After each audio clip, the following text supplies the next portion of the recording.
Welcome, Facebook family, to R3 Unplugged, A real couple sharing real talk, about real love. So, let me tell you what we're doing here. This is R3 Unplugged, like we said, and we're sharing our story, our background, and our history of how we met.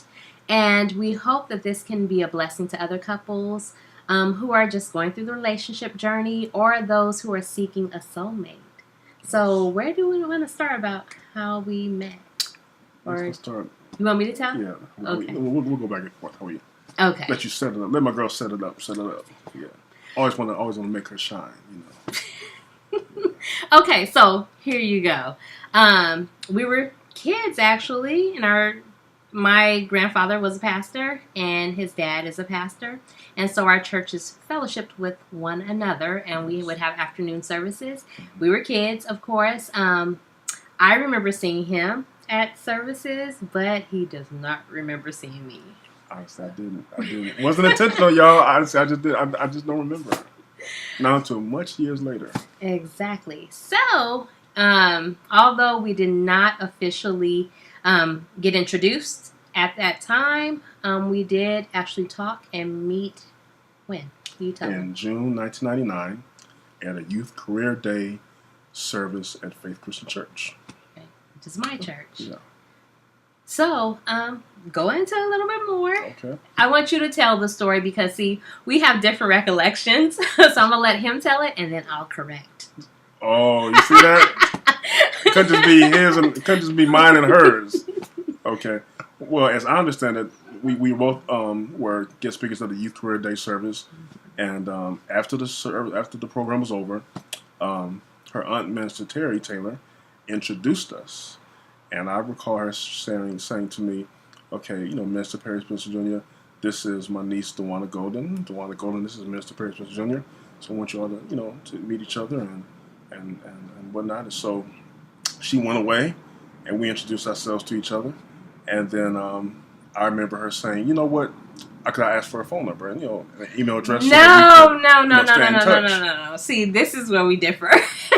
I think that I pushed the issue of exchanging phone numbers because I had my eye on him. Okay, so I think that I was the one. Well, I recall asking you, could we exchange email numbers and addresses? Okay. And then at that point, she kindly said yes. And then she began to assert the first sign of assertiveness. By when I pulled out my pad, my little memo pad and my pen, and I was going to write down her information, she said, "No, Mrs., you don't have good handwriting." She just took control, took the pen, and just wrote in a nice cursive way her name and her email address and her address and phone number, and had me do the same on another piece of paper. So, way back then, she was establishing, hey, this is something you don't want to ever forget.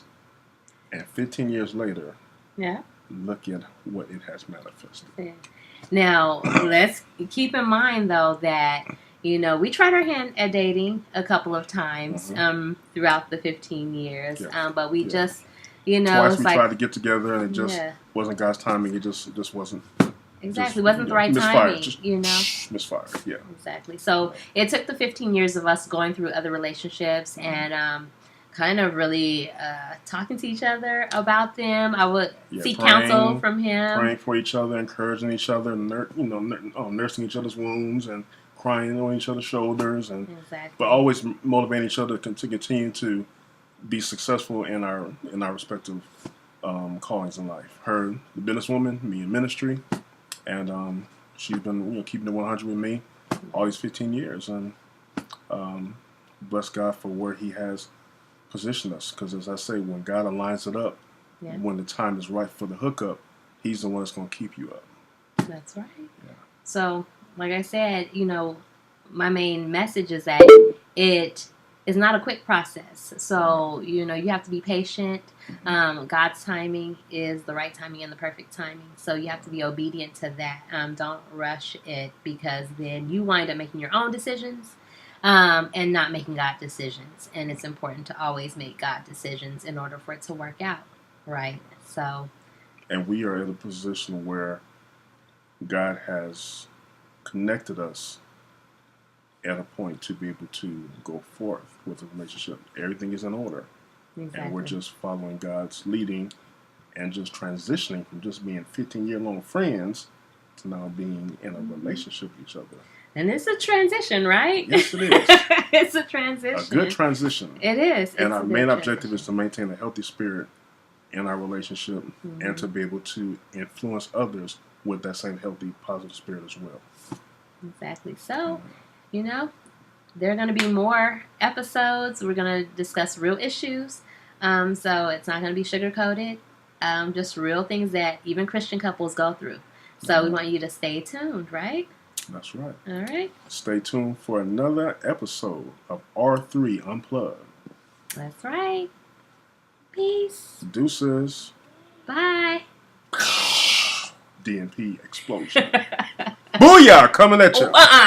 No.